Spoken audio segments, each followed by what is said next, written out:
Students, कैसे हैं आप सभी लोग। उम्मीद करता हूँ सभी बहुत ही बढ़िया होंगे। So guys, welcome to study for civil services. आज है 1 जुलाई 2025 और आज के करंट अफेयर्स को हम लोग कवर कर रहे हैं। गाइस, आप में से जो भी स्टूडेंट यूपीपीसीएस, यूपीएससी, बीपीएससी या किसी भी स्टेट पीएससी की तैयारी कर रहे हैं तो लेक्चर को एंड तक जरूर देखिएगा, क्योंकि यहाँ पर वो सभी न्यूज़ हम लोग कवर करते हैं जो आपके एग्जामिनेशन के लिए इंपॉर्टेंट होती हैं। और गाइज, ये है हमारे ज्ञान सर, और ज्ञान सर का स्पेशल पेड बैच आप लोग के लिए अवेलेबल है। इन दिए गए नंबर पर कांटेक्ट करके आप पेड बैचेस को जो है वो ज्वाइन कर सकते हैं। अगर आप UPPCS, BPSC, UKPSC, RO BEO, UP triple S C exam या फिर इवन हरियाणा, राजस्थान, छत्तीसगढ़ पीएससी की तैयारी कर रहे हैं तो बैचेस को जरूर ज्वाइन करिएगा, क्योंकि यहाँ पर प्रॉपर तैयारी करवाई जाती है सिलेबस के अकॉर्डिंग।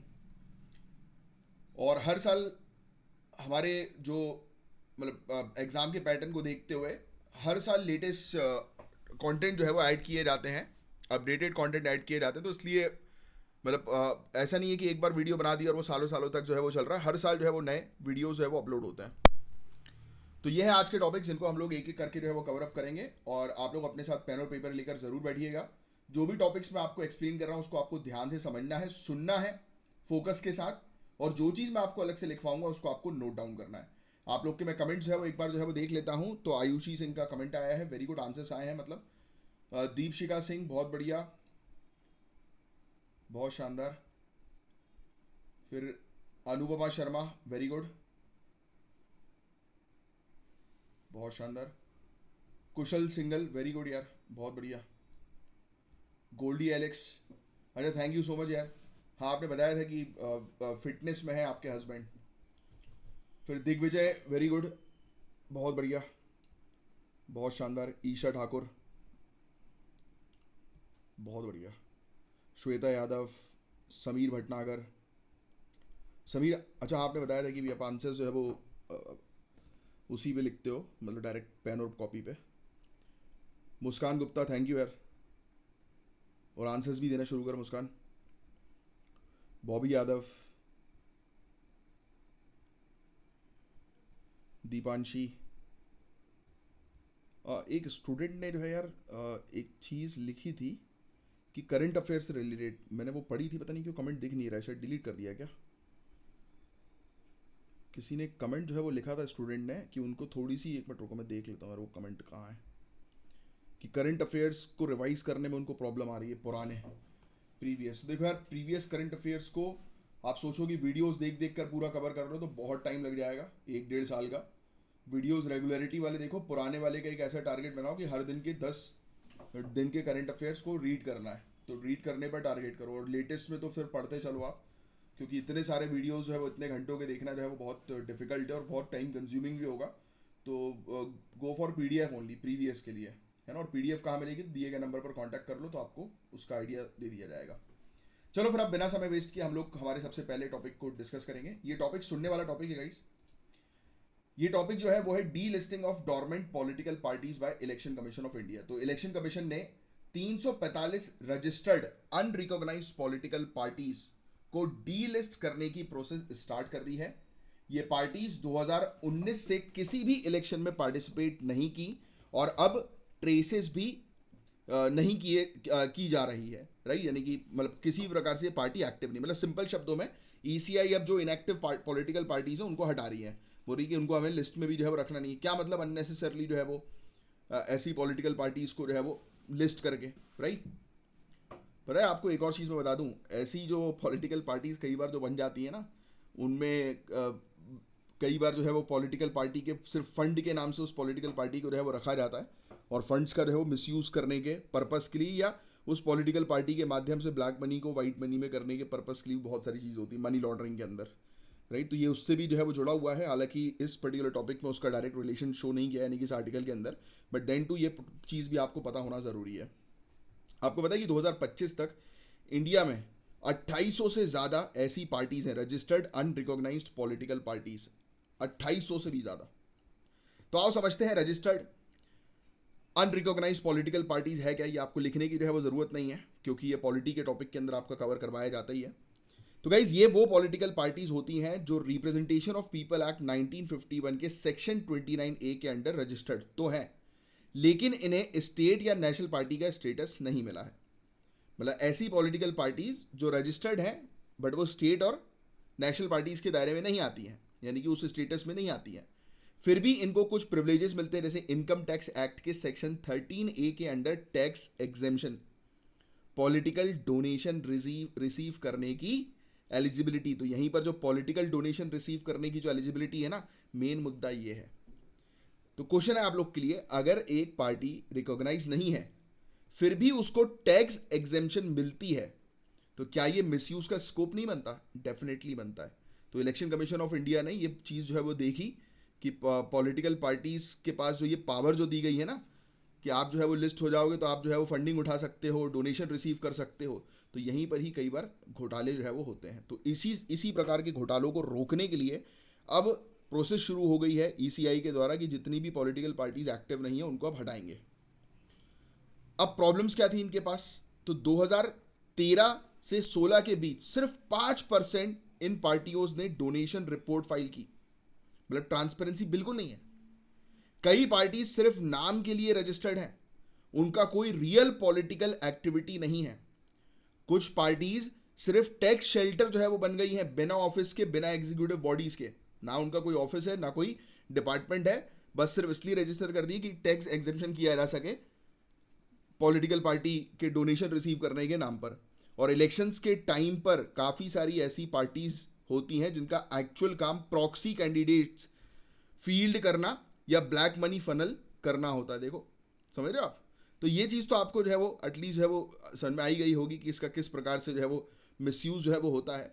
तो आइए, सबसे पहले तो पॉलिटिकल पार्टीज के बारे में अगर हम चर्चा करें कि स्टेट पार्टी कौन सी होती है और नेशनल पार्टी कौन सी होती है, ये फैक्ट्स पता है आपको, याद होने चाहिए। प्रीलिम्स के पॉइंट ऑफ व्यू से लिखने की जरूरत नहीं, क्योंकि पॉलिटी में कवर करवाया जाता है, तो इसलिए अलग से यहाँ पर करंट अफेयर्स के नोट्स में बनाऊँ, क्योंकि जीएस में ऑलरेडी इसके नोट्स बन जाएंगे। क्योंकि मैं आपको यहाँ पर सिर्फ वही नोट्स जो है वो बनवाऊंगा जो आपके जीएस के अंदर नहीं होंगे, राइट। और या फिर कई बार ऐसा भी होता है कि कुछ अपडेटेड टॉपिक्स होते हैं, अपडेटेड जीएस के टॉपिक्स होते हैं, तो उसके मैं नोट्स बनवा देता हूँ, इसकी ज़रूरत नहीं है आपको। अब देखो, स्टेट पार्टी किसी पॉलिटिकल पार्टी को तब मतलब घोषणा होती है कि भाई, या फिर स्टेटस तब मिलता है उसको स्टेट पार्टी का, जब असेंबली इलेक्शन में 6% वोट प्लस 2 सीट्स उनकी आ जाए, या लोकसभा इलेक्शन में 6% वोट या फिर 1 सीट आ जाए, या 3% वोट या 3 सीट्स असेंबली में आ जाए, या एक लोकसभा की सीट जो है वो हर 25 सीटों में इनको मिल जाए, या 8% टोटल वैलिड वोट जो है वो इनको पूरी स्टेट में मिल जाए, राइट। सीट मिले या ना मिले, बट पूरी स्टेट के अंदर 8% अगर वोट इनका है तो भी इनको मिल जाती है। तो ABCDE ये 5 पॉइंट्स याद रखने वाले होते हैं, मतलब इनको आपको रटना है, राइट, कुल मिलाकर, राइट, क्योंकि ये फैक्चुअल इन्फॉर्मेशन है, ये रटने वाली होती है और ये पॉलिटी में आपको जो है वो कवर कराया जाएगा। इसलिए अगर आपने पॉलिटी पढ़ी होगी तो ये चीज़ कवर्ड हो गई होगी, अगर नहीं है कवर्ड तो अपने फैकल्टी को जाकर बोलो कि भाई ये चीज़ पढ़ाओ, हमें समझ में नहीं आई है। समझना कुछ नहीं है इसके अंदर, इसमें मतलब बेसिकली एलिजिबिलिटी क्राइटेरिया है कि कौन सी पॉलिटिकल पार्टी जो है वो स्टेट पॉलिटिकल पार्टी का स्टेटस जिसको मिलेगा, या फिर नेशनल पॉलिटिकल पार्टी का। अब देखो, सिंपल सी चीज़ है यार, देखो आंकड़े भी देखो तो एक चीज़ समझ में आनी चाहिए आपको, उस स्टेट के अंदर उस पॉलिटिकल पार्टी का दबदबा होगा तभी तो उसको स्टेट पार्टी का वो मिलेगा स्टेटस। बोलो हाँ या ना? अब आपको 5 पॉइंट में यही दिखाई दे रहा है कि 6% वोट मिल रहे हैं भाई उसे, 6% बहुत बड़ा अमाउंट होता है, और 2 सीट, या फिर लोकसभा के इलेक्शन में 6% वोट मिल गया या 1 सीट मिल गई उन्हें अपनी स्टेट से, या 3% वोट मिल गया या 3 सीट्स मिल गई अपनी स्टेट में, या एक लोकसभा की सीट है हर 25 सीटों में, या 8% टोटल वैलिड वोट मिले, सीट मिले ना मिले। तो इनमें से अगर कोई भी क्राइटेरिया वो फुलफिल करती है पॉलिटिकल पार्टी, तो वो स्टेट पार्टी बन जाएगी। अब नेशनल पार्टी बनने के लिए क्या करना? अब नेशनल मतलब नेशनल लेवल की बात हो रही है भाई, तो 4 राज्यों में 6% वोट होना जरूरी है, प्लस 4 राज्यों में 6% वोट और 4 लोकसभा की सीट इस पार्टी के पास होनी चाहिए, यानी कि इसके कैंडिडेट मतलब 4 सीट पे जो है वो जीत चुके हो लोकसभा के अंदर, और 4 राज्यों में 6% का इनका टोटल वोट शेयर होना चाहिए। या फिर अगर ये कंडीशन नहीं हो रही तो दूसरी कंडीशन बोल दी, 2% लोकसभा की सीट ले लो, यानी कि 11 सीट होनी चाहिए 3 राज्यों में।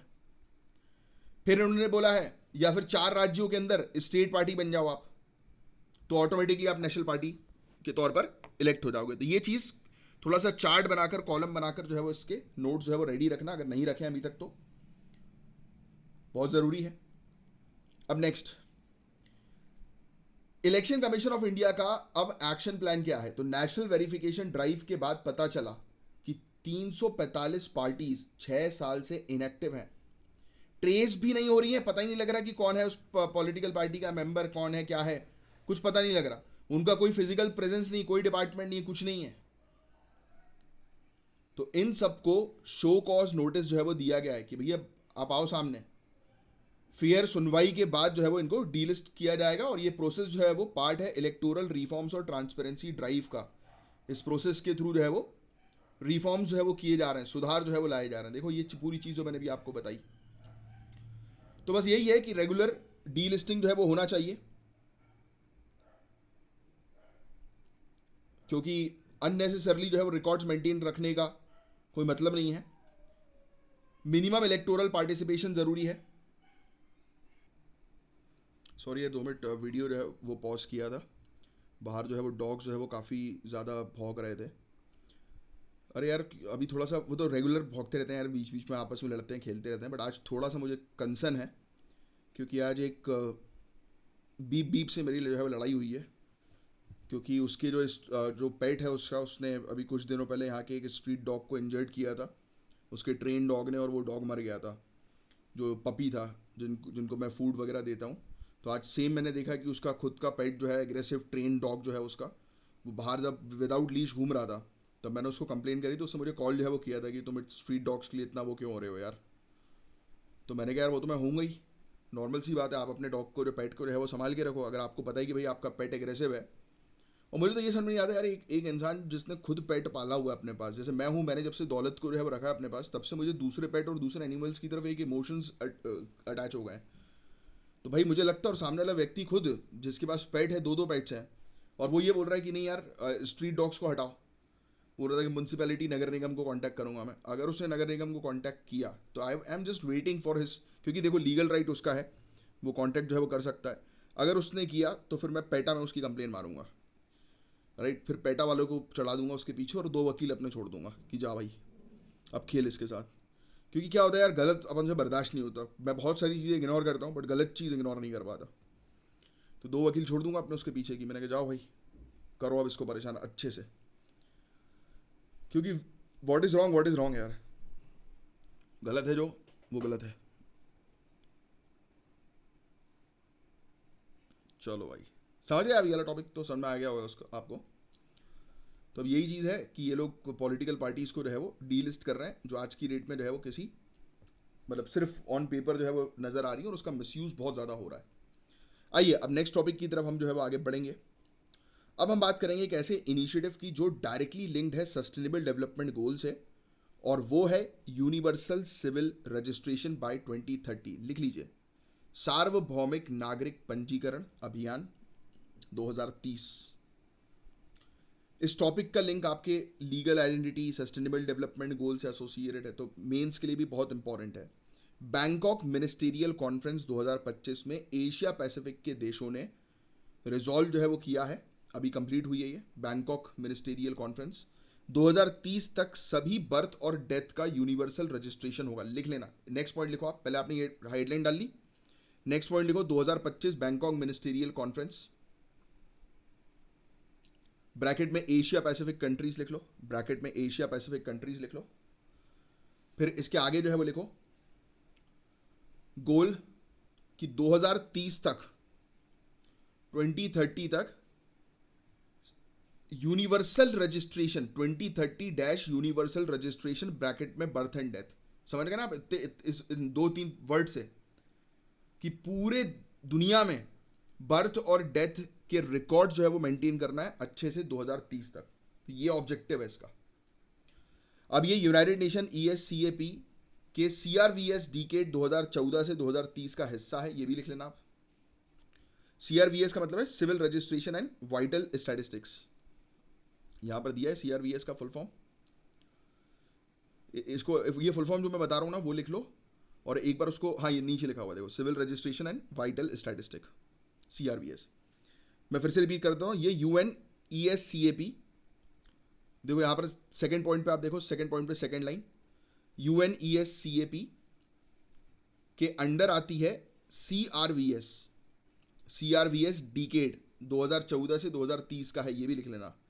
CRVS डिकेड 2014 से 2030 का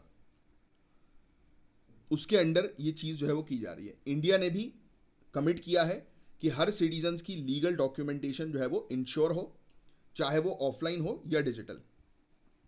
ठीक है। अब CRVS का मतलब क्या है, इसको लिखने की जरूरत नहीं। इसका मतलब होता है बर्थ, डेथ, मैरिजेस, डिवोर्स, इन सब का continuous permanent compulsory recording national legal system के अंदर, यानी कि गवर्नमेंट जो है वो रिकॉर्ड रखे अपने पास हर चीज का। ये होता है CRVS का मतलब। चाहो तो लिख सकते हो बर्थ, डेथ, मैरिज, डिवोर्स, इन सब का नेशनल लीगल फ्रेमवर्क तैयार करना है, यानी कि रिकॉर्ड तैयार करना है। ठीक है। और इस सिस्टम का लिंक है लीगल आइडेंटिटी स्टैब्लिश करने से, पब्लिक सर्विसेज का एक्सेस सबको मिले उससे, और सस्टेनेबल डेवलपमेंट गोल नंबर 16.9।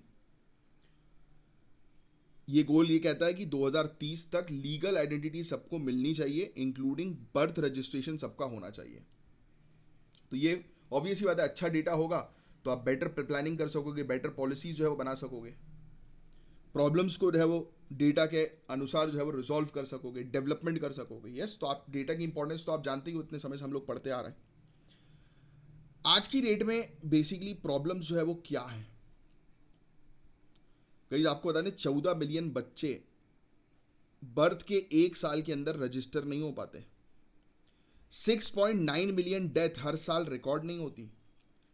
पिछड़े जो ग्रुप्स हैं जैसे कि माइग्रेंट्स हुए, अनाथ लोग हुए, ऑर्फेंस हुए, LGBTQIA+ कम्युनिटीज हुई, सरोगेट्स के बर्थ हुए, मोस्टली एक्सक्लूड होते हैं सिस्टम से। इनकम्प्लीट सिविल रिकॉर्ड से सस्टेनेबल डेवलपमेंट गोल इंडिकेटर्स गलत हो जाते हैं। अनरजिस्टर्ड सिटीजन्स फेस करते हैं child marriages, human trafficking, statelessness, यानी कि गवर्नमेंट उनको प्रोटेक्शन नहीं देगी, क्योंकि गवर्नमेंट प्रोटेक्शन उन्हीं को देगी ना जो जिनके पास आइडेंटिटी है, आधार कार्ड है, जिनके पास बर्थ रजिस्ट्रेशन है, राइट। तो जो लीगल आइडेंटिटी है, तो जिसके पास ये लीगल आइडेंटिटीज होंगी तो उनको गवर्नमेंट सपोर्ट करेगी, बट इन लोग को सपोर्ट ही नहीं मिलता, एक्सप्लॉइटेशन होता है, शोषण होता है ना। तो ये चीज़ हम लोग को जो है वो देखने को मिल रही है। अब चैलेंजेस क्या है, तो देखो दूर दराज के एरिया जैसे हिमालय हुए, पैसिफिक आइलैंड्स हुए, कुछ कॉन्फ्लिक्टेड जोन हुए, तो वहाँ पर एकदम डेटा रिकॉर्ड करना मुश्किल है अभी। वर्बल अटॉप्सी का एब्सेंस नॉन इंस्टीट्यूशनल डेथ में, है ना। तो ये भी हम लोग को जो है वो देखने को होता है, प्रॉपर वो नहीं हो रही है, क्या बोलते हैं, पोस्टमार्टम वगैरह जिसको हम लोग जो है बोलते हैं ना, कि प्रॉपर गवर्नमेंट रिकॉर्ड नहीं मेंटेन हो रहा है। CRVS रिस्पॉन्सिबिलिटी डिवाइड होती है, हेल्थ डिपार्टमेंट, लोकल गवर्नमेंट अलग, सिविल एडमिनिस्ट्रेशन अलग। डिजिटल डिवाइड हम लोग को ट्राइबल रीजन में देखने को मिलता है, जहाँ इंटरनेट कवरेज नहीं है आज भी। सोशल स्टिग्मा होता है LGBTQIA+ बर्थ में और सिंगल मदर्स के बच्चों में। तो बहुत सारी चीज़ें होती हैं, लोग रिकॉर्ड जो है वो नहीं करवाते खुद से, स्टिग्मा के कारण, कि सोसाइटी को पता लग गया तो क्या सोचेंगे लोग, ऐसा इस टाइप से भी। अभी 2025 की बैंकॉक समिट में जो चीज़ें हुई तो उसमें यही कहा गया भाई कि हम सस्टेनेबल डेवलपमेंट गोल को अचीव करने के लिए काम करेंगे। इन्होंने प्रॉमिस किया मेंबर कंट्रीज़ ने कि 100% बर्थ और डेथ रजिस्ट्रेशन करेंगे, है ना। तो बस यही चीज़ हुई और कुछ नहीं है इसके अंदर। इंडिया का रोल भी यही है। अब इंडिया के अंदर जो रजिस्ट्रार जनरल और मिनिस्ट्री ऑफ हेल्थ के अंडर ये पूरी चीज़ ऑपरेट होती है, यानी कि ये रिकॉर्ड्स मेंटेन करना। Registration of birth and death act 1969 में अब digital registration plus digi locker integration allowed है। एडॉप्टेड, ऑर्फेंड, सरोगेट बच्चे जो होते हैं ना, सबको लीगल स्टेटस दिया गया है। डेथ सर्टिफिकेट जो है वो अब कंपलसरी है मेडिकल इंस्टीट्यूट से। CRVS पोर्टल जो है वो लॉन्च हो चुके हैं। यूनिसेफ के हेल्प से ओल्ड रिकॉर्ड्स भी डिजिटाइज जो है वो किए जा रहे हैं, राइट। तो बहुत सारी चीज़ें हम लोग को देखने को मिल रही है। क्रॉस बॉर्डर डेटाबेस हम लोग को मेंटेन करना जो है बहुत ज़रूरी है, स्पेशली माइग्रेंट्स के लिए। ठीक है, रूरल दूर दराज के एरियाज़ में, ट्राइबल एरियाज़ में ऐसी यूनिट्स होनी चाहिए जो दूर से ऑपरेट कर सके, मोबाइल रजिस्ट्रेशन हो सके, है ना। CRVS कानून जो है वो रिकॉग्नाइज करे रेफ्यूजी को, LGBTQIA+ कम्युनिटीज़ को, है ना। तो ये सब चीज़ें हैं, बट यस प्रिवेसी को भी ध्यान में रखना बहुत ज़्यादा ज़रूरी है। That's it. तो एक छोटा सा टॉपिक था जो बस आपको जो है वो समझना था, और कुछ फैक्चुअल इन्फॉर्मेशन जो मैंने आपको जितनी लिखवाई है सिर्फ उतना ही नोट डाउन करना था। Next topic, global potato research hub की यहाँ पर बात हो रही है। तो एक यूनिक इनिशिएटिव है गाइस जिसका सीधा लिंक है फूड सिक्योरिटी के साथ, एग्रीकल्चरल प्रोडक्टिविटी के साथ। बात ध्यान सुनना, सेंट्रल कैबिनेट ने आगरा उत्तर प्रदेश में CIP south Asia regional centre establish करने का अप्रूवल दे दिया है। लिख लो, लिख लो, ये सेंटर होगा Peru based international potato centre का एक रीजनल आर्म, यानी कि इंटरनेशनल लेवल पर इंटरनेशनल पोटैटो सेंटर जो है ना, जो पेरू में है, तो उसी का ही इंडिया के अंदर आगरा उत्तर प्रदेश में एक और सेंटर होगा, जो साउथ एशिया रीजनल सेंटर होगा, यानी कि पूरे साउथ एशिया जो है उसका पोटैटो पर रिसर्च पर सेंटर। क्योंकि देखो नॉर्मल सी बात है, नाम से आपको समझ में आ जाना चाहिए। बात समझे आप कि नहीं समझे? पेरू के अंदर है इंटरनेशनल लेवल का ऑफिस, ये समझो, और साउथ एशिया को पूरे साउथ एशिया के लिए जो ऑफिस है वो आगरा के अंदर है हमारे, यानी कि जो स्टैब्लिश होगा। और ये क्या काम करेगा? ऑब्वियस बात है, पोटैटो पर रिसर्च करेगा। आलू का इंस्टीट्यूट है, आलू का रिसर्च प्लेटफॉर्म है आलू के लिए। तो सबसे पहली चीज़ तो इनका फोकस आज की डेट में है कि क्लाइमेट रेजिलिएंट पोटैटो वेराइटीज़, ऐसी आलू की प्रजातियों पर काम करें जिन पर क्लाइमेट चेंज, जलवायु परिवर्तन का असर ना पड़े। आलू की ईल्ड बढ़ाई जाए, प्रोडक्टिविटी बढ़ाई जाए, कि छोटे एरिया में ज़्यादा आलू जो है वो उगाए जा सकें। वैल्यू चेन डेवलपमेंट किया जाए इंडिया और साउथ एशिया के लिए, कि खेत से लेकर लोगों के घर तक जो है वो पहुंच सकें बिना किसी परेशानी के। तो है क्या ये भाई इंटरनेशनल पोटैटो सेंटर? तो 1971 के अंदर इसका फाउंडेशन हुआ था, लीमा पेरू में, लिख लेना, इसका हेडक्वार्टर है। पोटैटो, स्वीट पोटैटो और दूसरे हम लोग को एंडियन ट्यूबर क्रॉप्स में ये स्पेशलाइज्ड हैं। तो याद रखना, ये सिर्फ पोटैटो में काम नहीं करते, स्वीट पोटैटो में भी, और दूसरे एंडियन रूट्स और ट्यूबर क्रॉप्स में भी ये काम करते हैं। क्योंकि कभी कभी प्रीलिम्स में क्वेश्चन आ सकता है कि सिर्फ ये पोटैटो पर काम करता है, तो नहीं, स्वीट पोटैटो और दूसरे एंडियन ट्यूबर क्रॉप्स पर ये काम करते हैं। शकरकंद बोलते हैं ना स्वीट पोटैटो को अपन, और कंद फसल होती हैं ट्यूबर क्रॉप्स। ठीक है। और इंडिया में 1975 से इंडिया 1975 से एक्टिवली इस पर काम कर रही है। और अब तो इसका सेंटर जो है वो आगरा उत्तर प्रदेश में खुल गया है, मतलब खुलने वाला है, और पूरे साउथ एशिया का रीजनल सेंटर होगा ये। तो बहुत अच्छी बात है हमारे लिए। 171 करोड़ रुपए इसमें लगाए जा रहे हैं, लिखने की जरूरत नहीं है। ठीक है, बस तो ये पोटैटो, स्वीट पोटैटो में काम करेंगे, इससे फार्मर्स की इनकम जो है वो बढ़ेगी, और बेहतर स्पीसीज जो है वो क्रॉप्स की निकल कर जो है वो आएगी, हाई क्वालिटी सीड्स डिस्ट्रीब्यूट होंगे पोटैटो के, ये सब चीज़ें, बस और कुछ नहीं है यार। इंडियन साइंटिस्ट भी अब जो है वो रिसर्च एंड डेवलपमेंट पर बेहतर तरीके से काम कर सकेंगे, और इंटरनेशनल लेवल पर डायरेक्ट कोलैबोरेशन जो है वो हो सकेगा। और क्या है इसमें, India second largest potato producer है, ये वाली चीज़ लिख लो आप, पहला पॉइंट जो उसमें लिखा हुआ है ना सिग्निफिकेंस के अंदर। इंडिया जो है वो सेकंड लार्जेस्ट पोटैटो प्रोड्यूसर है पूरे दुनिया भर में। UP, West Bengal, Bihar top 3 producers हैं पोटैटो के मामले में। पर प्रोडक्टिविटी गाइस अभी भी सिर्फ 25 टन पर हेक्टेयर की है। ठीक है।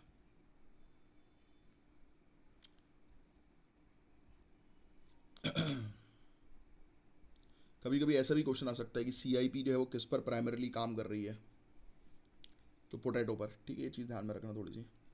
नेक्स्ट, अब हम बात करेंगे एक इंपॉर्टेंट टॉपिक की, जो इंडिया के लॉजिस्टिक सेक्टर, मैरीटाइम इकोनॉमी और ईज ऑफ डूइंग बिजनेस से जुड़ा है। समझ रहे हो आप? तो ये टॉपिक जो है मैरीटाइम डिजिटल ओवरऑल का, सुविधाएं, समुद्री डिजिटल सुविधाएं। अब यानी कि समुद्री जो कनेक्टिविटी है उसको और बेटर करने से रिलेटेड ये आर्टिकल लिखा हुआ है। तो union minister of port, shipping and waterways ने काफ़ी सारे ट्रांसफॉर्मेटिव डिजिटल इनिशिएटिव्स लॉन्च किए हैं। तो देखो क्या किया इन्होंने, इनका मेन ऑब्जेक्टिव है कि मैरीटाइम सेक्टर को मॉडर्नाइज करना। तो ये वाला बस सिंपल सा पॉइंट जो है वो आप लिख लो कि union minister of port, shipping, waterways union या ministry of port, shipping, waterways launched initiatives to modernize India's maritime sector, bracket में डिजिटल, या फिर डिजिटल इनिशिएटिव लिख देना। सिंपल ये लिखना है आपको कि ये जो हमारा परिवहन और जलमार्ग मंत्रालय जो है ना, तो उसने जो है वो बेसिकली कुछ पहल जो है वो शुरू करी है, और ब्रैकेट में लिख देना डिजिटल पहल, या कुछ डिजिटल पहल जो है वो शुरू करी। कौन सी भैया? लिख लेना इसके नाम, Sagar Setu platform, digital centre of excellence, next digital centre of excellence, next Drishti monitoring framework, next Drishti monitoring framework, next standardised scale of rates template. अब मेन ऑब्जेक्टिव इनका सिर्फ सिंपल सा यही कि भाई मैरीटाइम इंडिया विजन 2030 और अमृतकाल विजन 2047 जो है उसको ध्यान में रखते हुए इस सेक्टर को जो है वो बेहतर बनाना। अब क्यों मैटर करता है भाई ये मैरीटाइम सेक्टर, तो ये भी आप जो है वो थोड़ा सुन लो। आपको बता देगा इस 95% इंडिया का ट्रेड बाय वॉल्यूम और 68% बाय वैल्यू सी रूट से होता है, क्योंकि जितना ही बड़ा माल जो होता है, भारी माल जो होता है, वो ऑब्वियसली वॉल्यूम वाइज सी रूट के थ्रू हो रहा है, बट वैल्यू वाइज भी 68% सी रूट के थ्रू हो रहा है। पर सिस्टम में चैलेंजेस हैं, पेपर वर्क डिले होते हैं, सर्विसेज प्रॉपर नहीं मिल पाती, रियल टाइम डेटा जो है वो है नहीं, टैरिफ सिस्टम जो है वो स्टैंडर्डाइज अभी भी नहीं है। तो बस यही यही वो कर रहे हैं। डिजिटल सेंटर ऑफ एक्सीलेंस के लिए हम लोग को जो है वो देखने को मिला कि मेमोरेंडम ऑफ अंडरस्टैंडिंग जो है वो साइन हुई है मिनिस्ट्री और सीडैक के बीच में। फोकस यही कि ऑटोमेशन पर काम करेंगे, ब्लॉकचेन पर काम करेंगे, एआई पर काम करेंगे, internet of things based real time monitoring system पर जो है वो काम करेंगे। तो टारगेट यही है कि स्मार्ट, पेपरलेस और ग्रीन पोर्ट जो है वो बनाएं, जिससे कि जल्दी जल्दी जो है वो डिजिटाइजेशन के थ्रू जो है वो सामान जो है वो लोड अनलोड जो है वो हो, यानी कि अप्रूवल मिल जाए, क्लियरेंस मिल जाए सामान को आगे बढ़ाने का। फिर सागर सेतु प्लेटफॉर्म 26 जून 2025 को लॉन्च हुआ। अब इसमें 80 से ज़्यादा पोर्ट्स और 40 से ज़्यादा लॉजिस्टिक स्टेक होल्डर्स को कनेक्ट किया जा रहा है। मतलब पूरा जो एक्सपोर्ट इंपोर्ट का जो लॉजिस्टिक सिस्टम है ना, उसको पेपरलेस बनाने पर टारगेट है। कार्गो हुए, शिप्स के डॉक्यूमेंटेशन हुए, इनकी प्रोसेसिंग जो है वो टाइम जो है वो रिड्यूस करना, जिससे कि जल्दी जल्दी सामान जो है वो चढ़ जाए, उतर जाए पोर्ट से। तो यानी कि कुल मिलाकर हम अपने जो पोर्ट है उसको बेहतर कर रहे हैं, मॉडर्नाइज कर रहे हैं, डिजिटलाइज कर रहे हैं, चीज़ों को स्मूथ और फास्ट करने के पर्पस के लिए। दैट्स इट, और कुछ नहीं है इस टॉपिक के अंदर। दृष्टि मॉनिटरिंग फ्रेमवर्क की अगर हम बात करें, देखो यहाँ पे लिखा हुआ है, सिर्फ सुनो। Data driven review institutional system for tracking implementation, जो ये पहला पॉइंट दिखाई दे रहा है दृष्टि का, ये फुल फॉर्म है। 4 पिलर्स के ऊपर ये बना हुआ है। इनको बेसिकली मॉनिटरिंग करनी है, ट्रैकिंग करवानी है। जैसे आपके घर तक अमेजोन से सामान आता है तो आप ट्रैक कर सकते हो ना, तो वैसे ही है कि भाई कहाँ पर सामान है, क्यों उसमें डिले हो रहा है, डिले को रोका। रियल टाइम ट्रैकिंग अगर होगी ना मैरी टाइम इंडिया विजन 2030 के प्रोजेक्ट्स की, तो उसमें ये हेल्प हो जाएगी। तो ये मतलब कुल मिलाकर डिजिटलाइज कर रहे हैं पूरी चीज़ों को। टैरिफ स्ट्रक्चर को भी बेहतर बनाने पर फोकस जो है वो किया जा रहा है। मिनिस्ट्री ने एक इंपॉर्टेंट रिपोर्ट भी रिलीज करी है, gateway to green report, right. तो वो सब चीज़ इतनी कुछ खास नहीं है इंपॉर्टेंट। पोर्ट्स ग्रीन इंफ्रास्ट्रक्चर बनाए जाएंगे। और मैंने आपको याद हो तो एक टास्क भी दिया था कि हमारे यहाँ के जितने भी मेजर पोर्ट्स हैं उनके नाम तो आपको पता होने चाहिए, right. Paradip, Mumbai, JNPT, Jawaharlal Nehru port, Deendayal port, है ना, VO Chidambaram.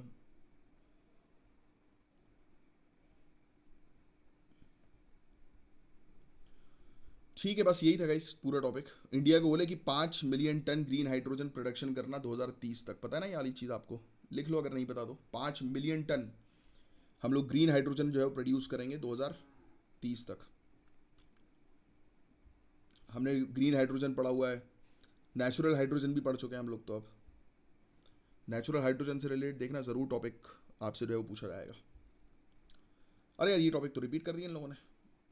Sagarmala finance corporation limited, उसी से जुड़ा हुआ टॉपिक है ये। तो यूनियन मिनिस्टर ने वही उद्घाटन एक और इनिशिएटिव का किया, सागरमाला फाइनेंस कॉर्पोरेशन लिमिटेड। ये इंडिया की पहली सेक्टर स्पेसिफिक NBFC है। तो ये लिख लो, सागरमाला फाइनेंस कॉर्पोरेशन लिमिटेड। ये अलग से इन्होंने इसलिए दे दिया है, वैसे तो ये टॉपिक सेम ही है, कुछ नहीं है उसमें, क्योंकि बहुत सारे इनिशिएटिव जो है वो मैरीटाइम सेक्टर को बूस्ट करने के लिए खोलेंगे ना, वैसे ये भी है। अब ये क्या है भाई, तो नेक्स्ट लाइन में लिख लेना, ये एक NBFC है। NBFC समझते हो ना, non banking financial corporation.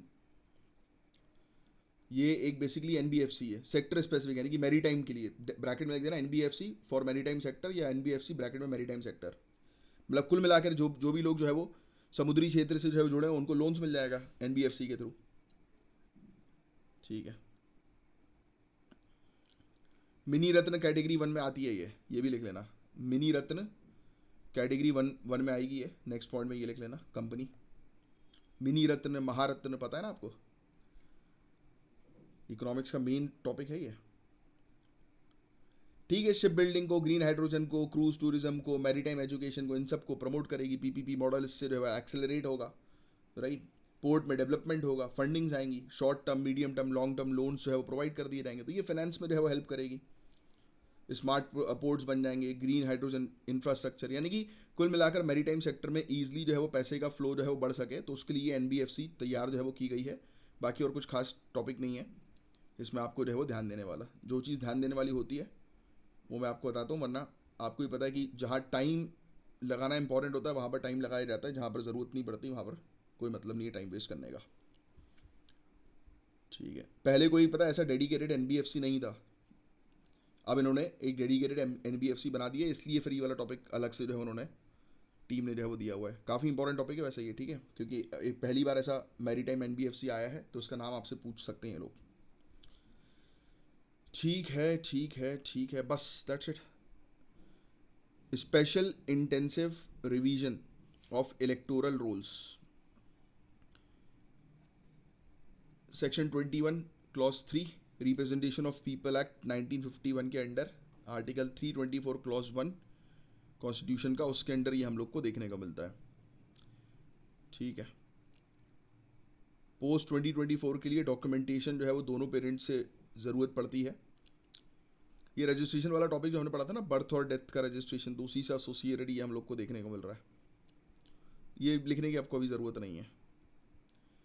Next, silica gel deci, ये लिख लेना, सिलिका जेल डेसिकेंट्स, सिलिका जेल डेसिकेंट्स, ये पूछ सकते हैं आपसे। ये बेसिकली ऐसा जेल है जो एब्जॉर्ब कर लेता है पानी को, क्योंकि इसकी कैपिलरी कंडेंसेशन इसमें होती है। नॉन टॉक्सिक होता है, नॉन टॉक्सिक लिख लेना, कैसा ये नॉन टॉक्सिक है। फूड में और फार्मास्यूटिकल्स में इसका यूज़ होता है।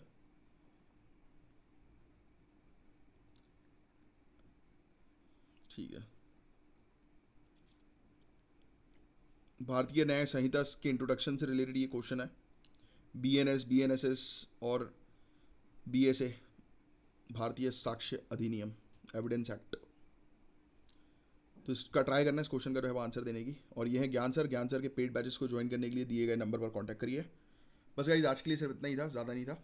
अब मिलेंगे हम लोग नेक्स्ट लेक्चर में, तब तक के लिए bye bye, take care, have a great day ahead. और हाँ, शायद हो सकता है कि कल से अच्छी क्वालिटी के लेक्चर्स आना शुरू हो जाए। ऑलमोस्ट 80% काम कंप्लीट हो गया है, बस सॉफ्टवेयर वगैरह का जो है वो थोड़ा सा बचा है। अगर आज कंप्लीट हो जाता है तो वेल एंड गुड, तो आपको कल एक बहुत हाई क्वालिटी लेक्चर मिलेगा, और नहीं तो फिर परसों से अपन शुरू करेंगे। चलिए, जय हिंद, जय श्री महाकाल।